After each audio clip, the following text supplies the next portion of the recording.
Hello dear students, हम पढ़ रहे हैं एनसीईआरटी फिजिक्स क्लास 12 का चैप्टर न्यूक्लियर फिजिक्स। और लास्ट लेक्चर तक हमने देखा न्यूक्लियर की स्ट्रक्चर में प्रोटॉन, न्यूट्रॉन, इनके द्रव्यमान के बारे में देखा और कुछ इम्पोर्टेंट डेफिनेशंस देखी हमने, जैसे समस्थानिक, समप्रोटॉनिक, समभारिक, आइसोमर्स और दर्पण नाभिक।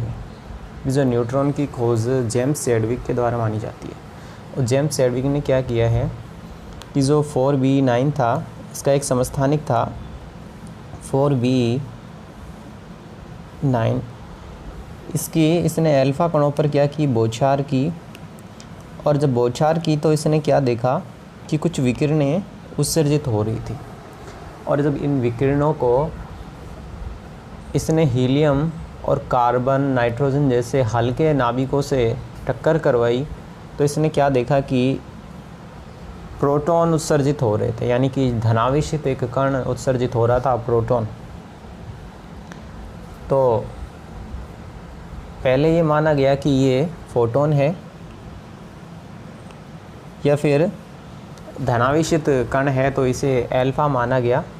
लेकिन जब इसका डिटेल से अध्ययन किया गया तो ये देखा गया कि इसमें इतनी अधिक ऊर्जा नहीं है, इसलिए इसको न्यूट्रॉन नाम दे दिया गया। यानी कि ये एज ए उदासीन मैं बोल सकता हूँ इसको, इसलिए हमने इसको न्यूट्रॉन नाम दे दिया। और जब इसका द्रव्यमान मापा गया तो इसका द्रव्यमान प्रोटॉन के द्रव्यमान के समान था, यानी 1.67 × 10⁻⁻27 ये इसका द्रव्यमान आ रहा था। इसके अलावा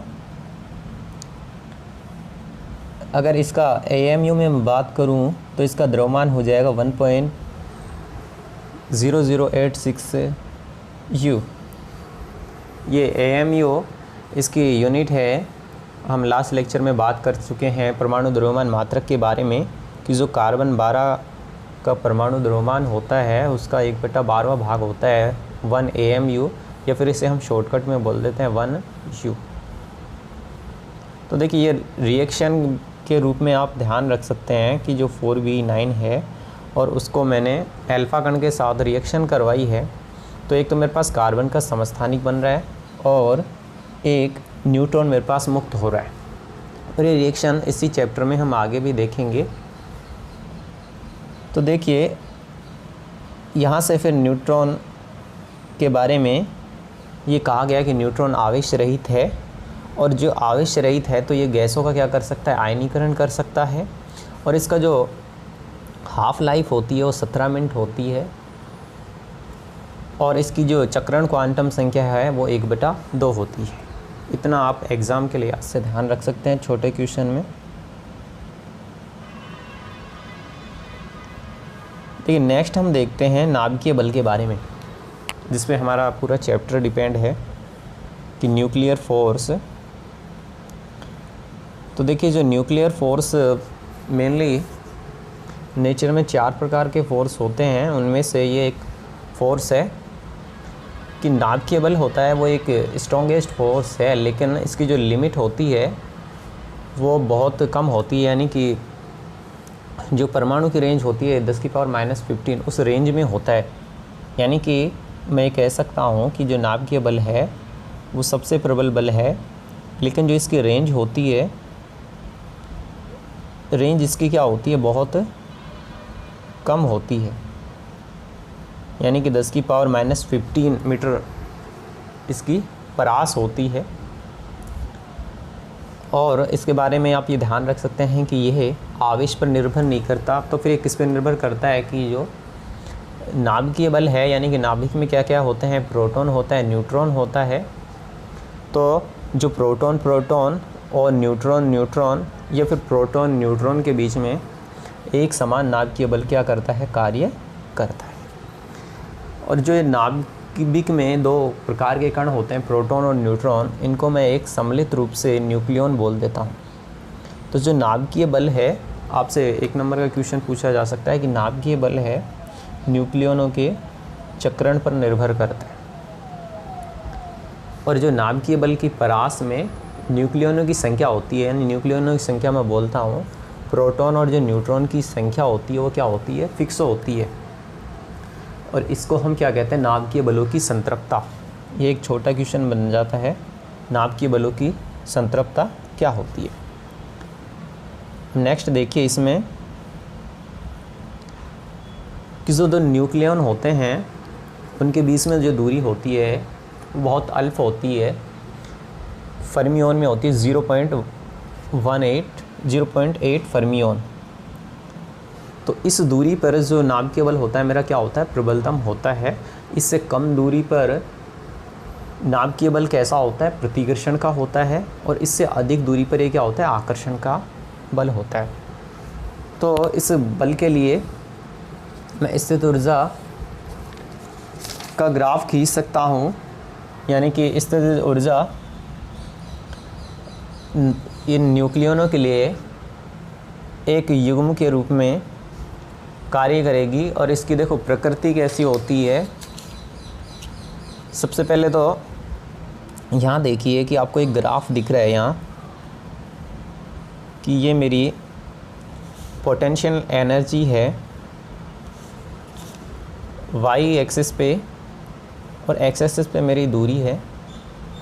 तो यहाँ आप देख पा रहे हैं कि ये जो 0.8 जो डिस्टेंस होती है, यहाँ मेरा नाभिकीय बल क्या होता है, प्रबलतम होता है। इससे जो कम डिस्टेंस होती है उस पर ये प्रतिकर्षण का होता है, और इससे अधिक डिस्टेंस यानी कि 1 2 जहाँ देख रहे हैं ये, तो यहाँ कैसा होता है, ये आकर्षण का होता है। आप ये ग्राफ से देख सकते हैं स्पष्ट।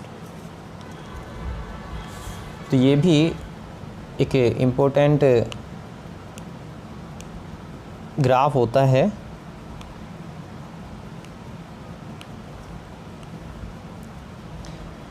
यानी कि न्यूक्लियनों के एक युग्म में स्थित ऊर्जा का आलेख पूछ लिया जाता है आपसे कई बार कि स्थित ऊर्जा का आलेख, तो आप ये वाला ग्राफ इसमें बना सकते हैं।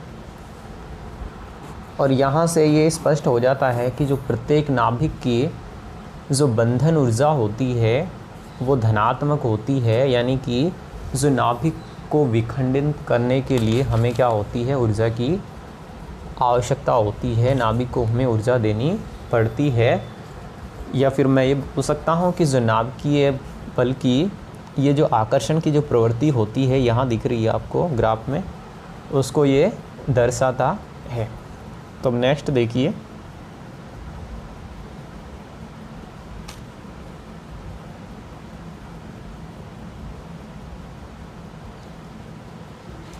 देखिए द्रव्यमान क्षति क्या होती है, मास डिफेक्ट,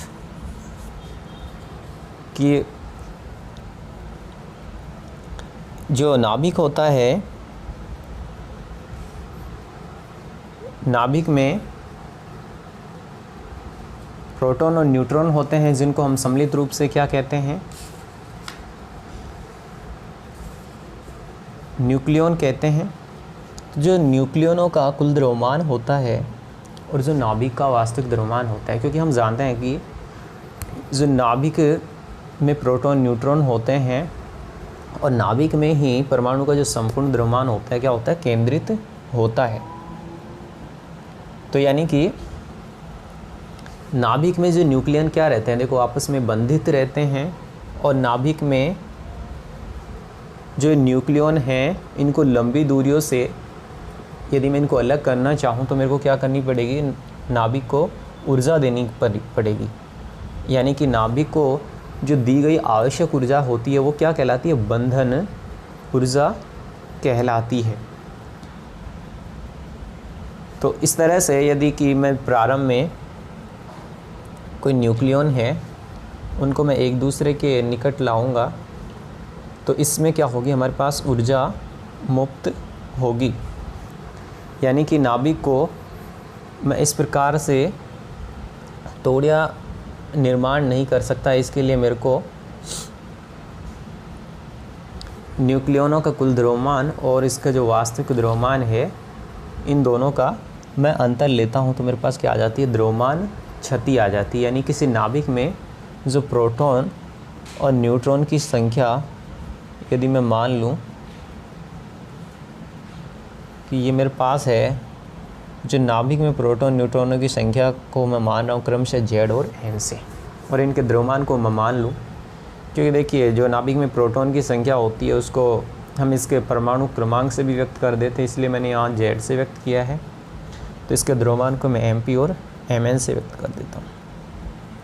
देखिए नाभिक का वास्तविक द्रव्यमान है उसको मैंने स्मॉल m से मान लिया है, और जो द्रव्यमान क्षति है उसको मैंने डेल्टा m से मान लिया है। देखिए हमें निकालना है कि नाभिक में जो न्यूक्लियन है उन न्यूक्लियनों का कुल द्रव्यमान यानी कि समीशन m, यानी कि मेरे पास प्रोटॉनों की संख्या है, न्यूट्रॉनों की संख्या है, तो इनके द्रव्यमान से मैं मल्टीपल कर दूंगा और फिर इनको जोड़ दूंगा तो मेरे पास क्या आ जाएगा, न्यूक्लियनों का कुल द्रव्यमान।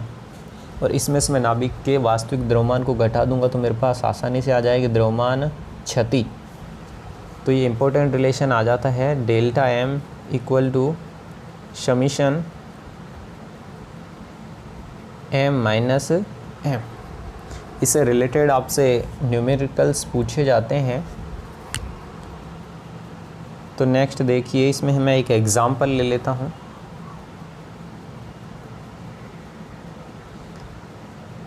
कि बोर्ड एग्ज़ाम में एक क्वेश्चन पूछा जाता है आपसे कि जो 8 ऑक्सीजन 16 है उसमें द्रव्यमान क्षति की गणना कीजिए। तो देखिए हमें पता है कि जो ऑक्सीजन है उसका परमाणु क्रमांक है 8, यानी कि इसमें प्रोटॉनों की संख्या मेरे पास हो जाएगी 8 और न्यूट्रॉनों की संख्या कितनी हो जाएगी 8n। हम जानते हैं कि जो कोई भी तत्व है उसका रासायनिक प्रतीक क्या होता है, ये होता है ZXA। यानी कि यहाँ देखो 8 तो मेरी प्रोटॉनों की संख्या है और जो A है वो प्रोटॉन और न्यूट्रॉन की संख्या, यानी कि मेरे पास कितनी हो जाएगी 16। तो सबसे पहले तो मैं निकाल लूँगा कि जो न्यूक्लियन हैं उनका कुल द्रव्यमान। तो देखिए न्यूक्लियनों का कुल द्रव्यमान कितना आएगा,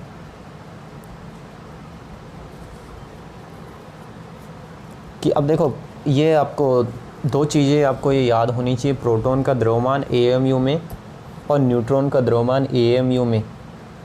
ये कितना होता है, प्रोटॉन का होता है 1.00866, ऐसे ही न्यूट्रॉन के लिए होता है 1.00727। तो इससे हम निकाल सकते हैं 8 ऑक्सीजन 16 का कुल द्रव्यमान। और जो एक्चुअल द्रव्यमान होता है वो कितना होता है इसका, ये वैल्यू आपको याद रखनी पड़ेगी, 15.99 होता है। अब देखो मास डिफेक्ट क्या होगा, वास्तविक जो इसका वास्तविक द्रव्यमान है उसको मैं घटाऊंगा न्यूक्लियनों के द्रव्यमान में से, यानी कि आसान सा फॉर्मूला है जो अभी हमने ड्राइव किया था कि डेल्टा m बराबर होगा समीशन m माइनस m। तो यहाँ से देखो वैल्यू मैंने पुट की तो डेल्टा m मेरे पास आ गया 0.1365 U। ये छोटा सा न्यूमेरिकल है जो आपसे पूछा जा सकता है। इसी तरह से और किसी नाभिक के लिए पूछा जाता है तो आप ये ऐसे कर सकते हैं। अब नेक्स्ट देखिए,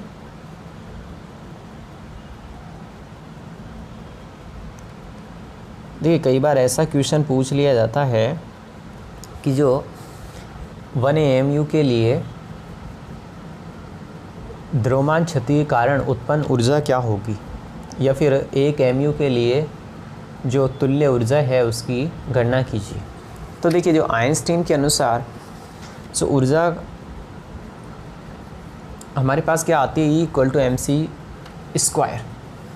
यानी कि आइंस्टीन का जो सापेक्षिकता का सिद्धांत है वो कहता है कि जब द्रव्यमान क्षति होगी तो इसमें हमारे पास एनर्जी क्या होती है, मुक्त होती है। तो देखिए हमारे पास सिंपल सा रिलेशन होता था E=mc²। तो अगर हमारे पास द्रव्यमान क्षति हो रही है तो मैंने मान लिया E कितनी हो रही है द्रव्यमान क्षति डेल्टा m इंटू सी स्क्वायर। तो 1 mu के कारण निकालनी है अपने को, तो यानी कि जो मेरा द्रव्यमान क्षति है वो कितनी है, 1 AMU है। तो 1 AMU की वैल्यू मेरे को पता होनी चाहिए, और c क्या है, वेलोसिटी ऑफ लाइट है। तो ये 1 MU की वैल्यू हमने निकाली थी 1.66 इंटू 10⁻⁻27, और यहाँ से मैं इसको सोल्व कर लेता हूँ तो ई का मान मेरे पास आ जाता है 4.94 इंटू 10⁻11 जूल। अब यदि मैं इसको इलेक्ट्रॉन वोल्ट से बदलना चाहूँ तो देखिए 1 इलेक्ट्रॉन वोल्ट, तो इसमें मैं 1.69 इंटू 10⁻⁻19 का भाग दे दूंगा, तो ये मेरे पास किस में आ जाएगी, इलेक्ट्रॉन वोल्ट में। देखिए यहाँ से वैल्यू आ गई मेरे पास 931 इंटू 10⁻6 इलेक्ट्रॉन वोल्ट। तो ये मेरे पास एनर्जी आ जाती है 1 AMU के लिए। तो ऐसा क्वेश्चन भी बोर्ड एग्ज़ाम में पूछ लिया जाता है कि 1 AMU के लिए उत्पन्न ऊर्जा कितनी होगी। तो नेक्स्ट देखिए, यहाँ तक प्रॉब्लम नहीं होनी चाहिए।